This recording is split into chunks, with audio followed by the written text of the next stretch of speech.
How's it going, everyone? Welcome. If this is your first time here, my name is Edgar and this channel is about personal finance, real estate investing, stock market investing, and personal development. So if that is something you're interested in, make sure to subscribe. In this video, we're going to be looking at Dave Ramsey's baby steps and going over why they work. If you don't know who Dave Ramsey is, he is really big in the personal finance world and he is best known for helping people become debt-free. And the way he does that is with a process he calls the 7 baby steps, and that's what we'll be looking at today. So let's jump right into the first baby step, and that is to save $1,000 for an emergency fund.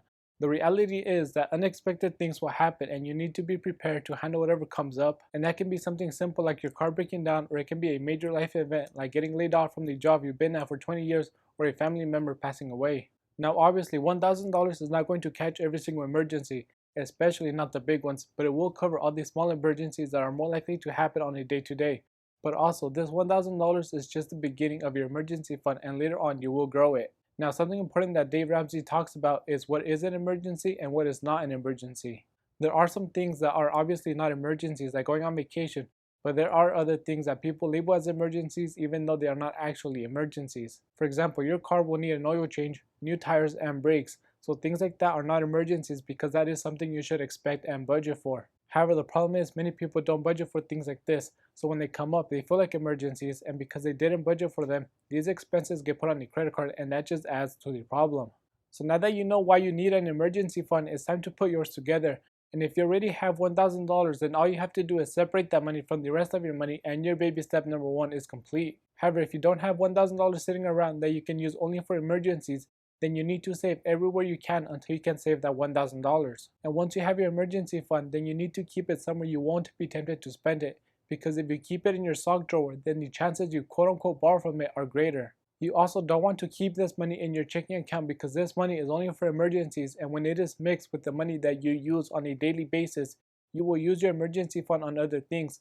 And if you have an unexpected expense during the same time, then you have no way of paying for it without using debt. Now the reason why this baby step works is because when you begin paying off debt without having some money set aside and you have an emergency come up, then you will resort to using debt to cover that expense.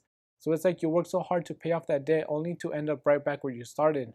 And this whole 2 steps forward and 3 steps backwards is what makes many people feel like they will never get to the point of becoming debt free. But when you have some money set aside, any expenses that come up can be taken care of without throwing off your debt repayment strategy. So once you have your $1,000 saved, you can move on to baby step number 2, and this is where you will begin paying off all of your debt, and that can be a loan from mom and dad or student loans. However, the one debt that you will not include in this baby step is your mortgage, and that's because there is a separate baby step for that. Now, Dave Ramsey recommends that people use the debt snowball method for paying off their debt, so we will talk about that method in this video. But if you want to learn about other methods that you can use to pay off your debt, then I will have a link to another one of my videos where I compare the debt snowball method and the avalanche method. Now the way the debt snowball method works is by listing all of your debts, beginning with the smallest debt and ending with the largest one. The reason for listing the smallest debt first is so you begin to see progress very quickly and begin to get excited for paying off your debt. And even though paying off a small $50 or $100 debt is not going to make a huge difference mathematically, it will motivate you to continue crossing off your debts. And this is the main reason for using the debt snowball method. So once you have everything listed, you will make the minimum payment on everything except your smallest debt, and for that one you will pay as much as you can every month. And once that small debt is paid off, you can move on to the next one. And whatever dollar amount you were throwing at the first debt, you can use that for your second debt. And once that debt is paid off, then you move on to the next one, and so on until you finish paying off everything. Now the reason why this works is because personal finance is not just about looking at the numbers and making a decision based on that. It has a lot to do with psychology. So when people begin to see their debts going away, it makes them feel empowered to continue paying off their debt. But also, the further down you go on your list, the more progress you will see, because the money you were using to pay the debts at the top of the list are not going towards the debts at the bottom of the list. So you could find yourself paying $1,000 every month towards a car loan or student loans, and at that rate, the debt will be gone quickly. Now let's say that during the time you're working on paying off your debt, something happens like the AC in your house stops working in the middle of a hot Arizona summer, and it costs you $500 to get it fixed. Well, because you have an emergency fund, you will pay for that repair using that money. But now that means your emergency fund only has $500 and not $1,000. So when this happens, you simply pause baby step number 2 while you're still making all of your minimum payments, and you work on getting your emergency fund back to $1,000 again. And once it's there, you go back to working on your debt. Once you're debt free minus your mortgage, you can move on to baby step number 3, and that is having a fully funded emergency fund. Now, Dave Ramsey recommends that you have anywhere between 3 and 6 months of living expenses So if your expenses are $3,000 per month, then you should have between $9,000 and $18,000 saved. And even though you already have $1,000 saved, that will only catch the small things in life, but it will not catch the big things.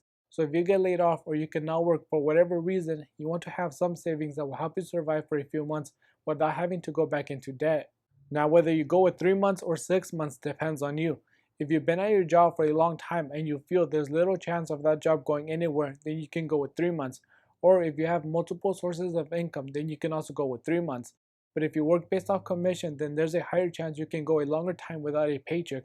So in that case, you might want to go with 6 months of living expenses. Now this baby step is important because at this point you are debt free, and now your focus should be to stay debt free, and the way you do that is by having a fully funded emergency fund.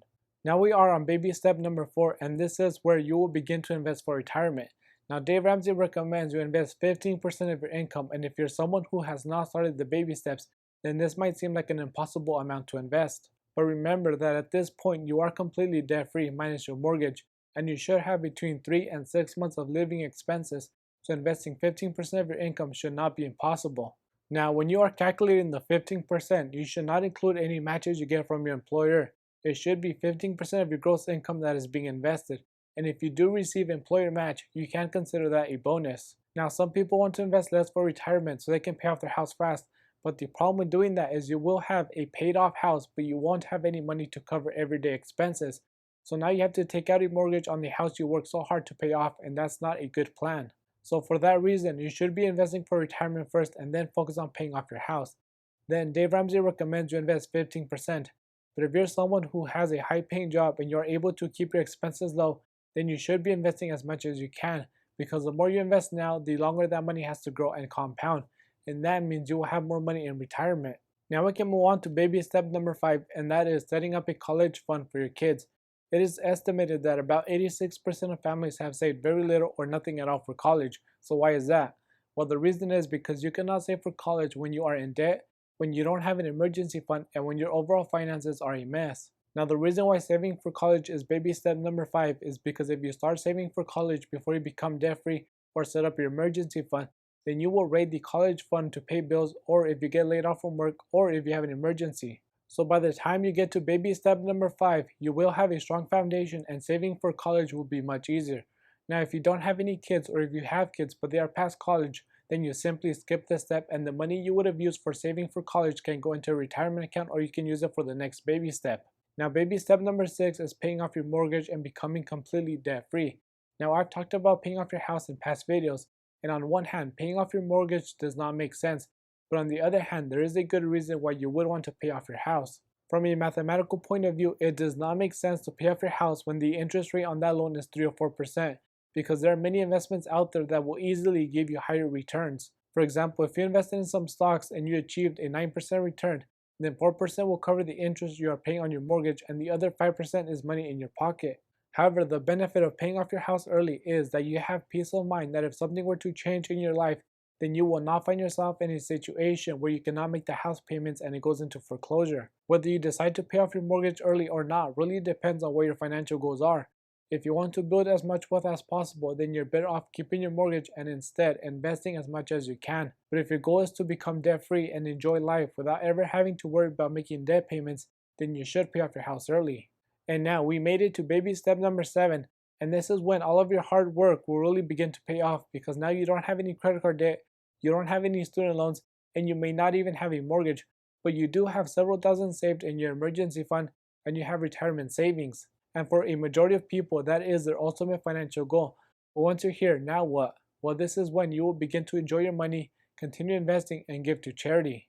There's no point in working so hard to achieve your financial goals if you never get to enjoy the fruits of your labor.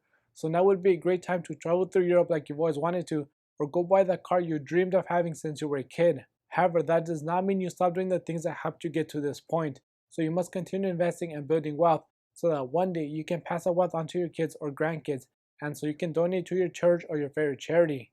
Now at the end of each baby step, I talked a little about why that baby step works, but now let's look at why this overall strategy has worked well for so many people. And the reason is he understands the psychology of people, and he designed the baby steps with that in mind. For example, when you're looking to lose weight and get healthy, you don't hit the ground running the first day. No, you start by doing small things that will help motivate you to keep on going. and you do small things that will help build the groundwork for what's to come later on in the process. And this is exactly what the baby steps do.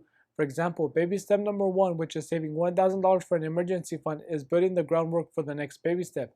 So that way, when you are on baby step number 2, you have some savings to cover any unexpected expenses and you don't find yourself in a situation where you pay off $300 in debt only to go $500 back into debt because of a car repair. Also, the first baby step is saving $1,000, which is not something that requires a lot of thinking, and it definitely does not require a college degree.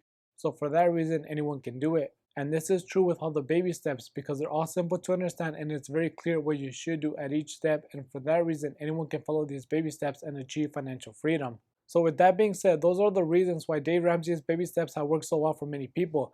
If you're interested in learning more about these baby steps, I will link his book down below. And if you haven't already, don't forget to hit the like button and subscribe. Thanks for watching, and I'll see you next time.